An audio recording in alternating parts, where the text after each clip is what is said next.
हे दोस्तों, investing commando YouTube channel में आप सभी का दिल से स्वागत करता हूं। मैं आपका जी एंटरटेनमेंट इस कंपनी से रिलेटेड जो इन्फॉर्मेशन बताने जा रहा हूं, क्योंकि कमेंट में पूछा गया था कि सर इस कंपनी से रिलेटेड डाटा बताइए। कंपनी इतनी कम प्राइस पर अवेलेबल हो रही है। कंपनी लगभग 700 का शेयर 200 के नज़दीक मिल रहा है, 190 पर मिल रहा है। तो मैं आपको इस कंपनी से रिलेटेड जितनी भी इंपॉर्टेंट बातें और कंपनी की ऐसे ऐसे कुछ बातें बताऊंगा, आपको पता भी नहीं होगी। तो इस कंपनी में आपने इंटर करने के लिए रहना या रहना नहीं है, क्या करना है, उसके बारे में सभी बातें आपको क्लियर कर दूंगा। तो देखिए, मैं आपको खास करके इस कंपनी का एक पहले ही जो इंटरेस्टिंग पॉइंट है वो दिखाना चाहूँगा। देखिए, मैं जो एनएससी की वेबसाइट पर जी एंटरटेनमेंट, यहाँ पर आपको कंपनी का नाम दिख जाएगा, वो नाम दिखा रहा हूँ क्योंकि पता चले वही कंपनी की बात बता रहा हूँ। तो देखिए उस कंपनी का, देखिए यहाँ पर आपको कंपनी इन्फॉर्मेशन में दिखा रहा हूँ। तो देखिए यहाँ पर आपको दिख जाएगा disclosure under the SEBI takeover regulation. तो ये समझ सकते हैं, ये जो सेबी नाम आ जाएगा ना, तब पता चल जाएगा कंपनी में कुछ तो भी गड़बड़ का काम चालू है। बस इतना ही समझ लेना। अब इसके बाद मैं इस कंपनी के बारे में दूसरी बात कहूँगा। तो देखिए, खास करके प्रमोटर की होल्डिंग, आपको देखिए, आपको एक याद रखना, आपका बिजनेस हो या किसी का बिजनेस हो, तो उस बिजनेस में से आप पैसे कम निकलते हैं तो उस बिजनेस में कुछ अच्छी बात नहीं है। देखिए, आप यहाँ पर किसी की भी बात सुन लेना, आपको जितना अच्छा लगे या आपका पॉइंट ऑफ व्यू से आपको कंपनी अच्छी लगे तो इन्वेस्ट करना। बट मैं आपको क्लियर कर देता हूँ, कंपनी के बारे में डाटा दिखा कर देख लेना। देखिए यहाँ पर मार्च 2090 की, यहाँ पर देखें 2019 की बात करें तो कितना था, यहाँ पर आपको होल्डिंग दिख जाएगी। मैं आपको स्क्रीन पर राइट मार्क करके दिखाता हूँ। देखिए 4.87% यहाँ पर होल्डिंग थी 2019 की। यहाँ पर 2020 की दिखाना चाहूँगा। देखिए 4.77। तो यहाँ से कुछ परसेंटेज में प्रमोटर की होल्डिंग क्या हो गई, कम हो गई। और यहाँ पर मैं आपको कितने बार कहता हूँ, 50% प्रमोटर की होल्डिंग चाहिए। देखिए प्रमोटर के पास शेयर है ही कितने खुद के पास, देखिए 4%। और पब्लिक के पास कितने, देखिए सबसे खतरे में तो पब्लिक है। देखिए 95% तो पब्लिक ने उठा के रखी है। अब इसके बाद कंपनी का डिविडेंड कब देखेंगे, तो डिविडेंड तो देती है कंपनी, 2020 का डिविडेंड आना बाकी रह गया।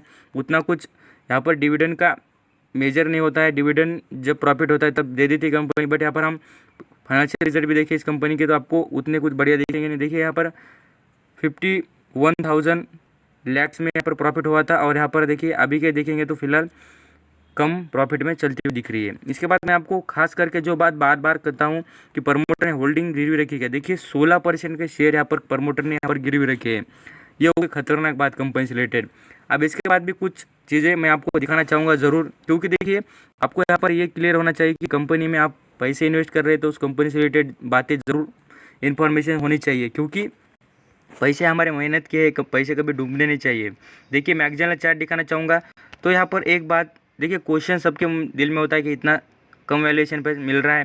देखिए वैल्यू लोगों की या कंपनी की कब कम होती है, उसमें कुछ खराबी हो या कुछ उसमें इम्पैक्ट हो, तो ये याद रखना। तो देखिए इस कंपनी की, देखिए यहाँ पर आपको मैं 700 रुपये पर चलता हुआ शेयर डायरेक्टली यहाँ पर 190 रुपये चल रहा है। इसलिए कुछ ना कुछ इस कंपनी में कुछ प्रॉब्लम हो गई। यही तो लोग इतना सारा शेयर को बेचकर निकल के हो गए। तो ये समझ सकते हैं आप, यहाँ पर अंडरस्टैंडिंग कर लेना। और यहाँ पर फाइनेंशियल पोजीशन दिखा दूँ तो पूरी तरीके से ग्रीन निशान में आपको नज़र आती होगी। और यहाँ पर यही बात है नहीं, मैं आपको कुछ और भी डाटा इस कंपनी से रिलेटेड दिखाना चाहूँगा। यहाँ पर आपको इस कंपनी से रिलेटेड में जो कि इस कंपनी के जो यहाँ पर मार्केट कैप उसके बाद दिखाऊंगा। देखिए 18,000 का इस कंपनी का मार्केट कैप आपको नज़र आएगा। और इस कंपनी के रिलेटेड मैं आपको कर्जे की बात करूँ तो देखिए 1100 करोड़ का इस कंपनी पर कर्जा है। और इसके बाद प्रमोटर की होल्डिंग देखेंगे कितनी कम है। मैं तो बोलता हूँ खाली प्रमोटर की होल्डिंग यही सबसे खतरनाक बात है। और प्रॉफिट भी देखेंगे तो निगेटिव ट्रेड करता हुआ दिख रहा है इस कंपनी का। अब यहाँ पर देखेंगे सेल्स ग्रोथ पूरी तरीके से 18%। अब मैं बोलूँगा, आप बोल रहे हैं सर मीडिया सेक्टर का बढ़िया है, अभी मीडिया सेक्टर इतना ग्रोथेबल है, तो मैं आपको मीडिया सेक्टर का एक दिग्गज शेयर दिखाना चाहूँगा इसी कंपनी से रिलेटेड। देखिए मैं चार्ट पैटर्न पे दोबारा क्यों लाया हूँ, तो इस कंपनी का कंपैरिजन करके दिखा देता हूँ मीडिया सेक्टर का जो शेयर बता रहा हूँ। तो आप सभी को पीवीआर इस कंपनी से रिलेटेड इन्फॉर्मेशन होगी।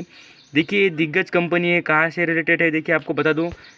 पीवीआर आपको पता होगा फिल्म इंडस्ट्री से, आपने जितनी मूवी देखी होगी, आप जब भी कोई भी टॉकीज को विजिट करे हो तो आपको पता चल जाए। सब जब भी टॉकीज पर जाएंगे ना, आप यहाँ पर कभी पोस्टर पे देख लेना तो पीवीआर ये नाम लिखा हुआ ज़रूर मिलेगा भाई, ये देख लेना। तो ये देखिए जी पूरी तरीके से अच्छी परफॉर्म करती हुई नहीं दिख रही है। आप यहाँ पर 5 ईयर में देखें तो 53% का रिटर्न। और मैं आपको खास करके बता दूँ, लॉन्ग टर्म के लिए पैसे लगा रहे और इतने सारे पैसे लगा रहे तो थोड़ा सोच के और समझ कर पैसे लगाना चाहिए। और यहाँ पर मैगजीन चार्ट भी दिखा दूँ तो देखिए कौन सी कंपनी अच्छा रिटर्न दे रही है, तो पीवीआर जो मीडिया सेक्टर में दिग्गज वर्क करने वाली कंपनी है, तो वो पीवीआर कंपनी यहाँ पर समझ लेना। आपको ये दिखाना ज़रूरी था कि कंपनी का कंपैरिजन से पता चल जाए कंपनी कौन सी आउटस्टैंडिंग परफॉर्मेंस करती है। तो ये सभी बातें आप यहाँ पर पता चल गया और यहाँ पर फाइनेंशियल पोजीशन के हिसाब से देखेंगे तो आपको दिख जाएगा, मैंने पहले भी दिखा चुका हूँ। अब इसके बाद इस कंपनी के रिलेटेड मैं आपको खास कर जो इस कंपनी का डाटा दिखाना चाहूँगा वो आप यहाँ पर नज़रअंदाज नहीं करना है। इस कंपनी का डाटा यहाँ पर इस कंपनी में ऐसी कुछ बातें आपको नज़रअंदाज नहीं करनी चाहिए। प्रमोटर ने होल्डिंग कम कर दी। यहाँ पर प्रमोटर के साथ साथ मैं आपको कुछ लोगों की होल्डिंग कम करने का एक नमूना दिखाना चाहूँगा। तो यहाँ पर आप देखेंगे तो यहाँ पर जो इंश्योरेंस कंपनी है उन्होंने यहाँ पर देखिए आपको यहाँ पर होल्डिंग कम करते हुए दिख जाएगी। यही बात नहीं, ये जो होल्डिंग होती है मीन्स यहाँ पर कंपनी में से पैसा निकालने का जो काम होता है ये क्यों होता है, क्योंकि कंपनी में कुछ अच्छी बात नहीं है इसलिए। यहाँ पर आपको दिखा दो कंपनी को कितने लोग कहते हैं कि बाय करना चाहिए, तो यहाँ पर कहते हैं लोग, बट यहाँ पर आपने भी खुद का यहाँ पर थोड़ा नॉलेज लगाना ज़रूरी है, क्योंकि आपको रोज़ हर कंपनी का टारगेट प्राइस मिल जाता है तो वो टारगेट तक चलती है क्या, याद रखना। तो इसलिए आप रिमेंबर करना, कोई भी कंपनी बोलने पर मत जाना, खुद को अच्छा लगे और खुद को यहाँ पर हेल्दी कंपनी लगे तो उसमें इन्वेस्ट करने में अच्छी बात है। अब ये सभी बातें देखने के बाद आपको विकिपीडिया की वेबसाइट पर भी इस कंपनी से रिलेटेड कुछ बातें दिखाना चाहूँगा, बट मैं आपको इस कंपनी का जो परफॉर्मेंस है उसके बारे में बात करूँगा। देखिए मैं आपको बार बार कर रहा हूँ, इस कंपनी में इन्वेस्ट करने की कोई ज़रूरत नहीं। इसका सीधा सीधा आपको यहाँ पर इस कंपनी में हम SIP करें तो भी लॉस देखिए और रिस्की है, मॉडरेट रिस्क है इस कंपनी का। और इस कंपनी में देखिए मैं आपको बता दूँ तो इस कंपनी में कोई भी यहाँ पर इंस्ट्रक्शन SEBI के उतने कुछ ज़्यादा नहीं है इस कंपनी पर। ये जो ASM और GSM जो ये लिस्ट होती है इसमें क्या होता है, यहाँ पर जो कंपनी में प्रॉब्लम चलती है उन कंपनियों के बारे में यहाँ पर लिस्ट होती है। इस कंपनी की लिस्ट में ये कंपनी आती नहीं है। डिविडेंड भी उतना ऑफर देती नहीं है उतना, जैसे कि हम FD में डिविडेंड मिलता है उस तरीके का, बोल तो FD में रिटर्न मिलता है उस तरीके का, यहाँ पर डिविडेंड नहीं देती है। और इसके साथ साथ इस कंपनी की जो परफॉर्मेंस आपको पूरी तरीके से मैंने बता दिया है। और इस कंपनी में आपको जो भी बात आपके हिसाब से अच्छी लगे तो आप यहाँ पर इंटर कर सकते हैं, और ना लगे तो रन देना, यहाँ पर इंटर करने की ज़रूरत नहीं। तो आपको इस कंपनी से रिलेटेड कुछ बातें या कुछ प्रॉब्लम हो तो मुझे ज़रूर बताना, और आपको पता नहीं चली हो तो मुझे ज़रूर पूछना, आपको पूरी तरीके से डाटा इन्फॉर्मेशन प्रोवाइड करती जाएगी। तो ये मेड कैप कंपनी है, पता भी चल गया होगा। तो पूरा वीडियो देखने के लिए थैंक यू सो मच।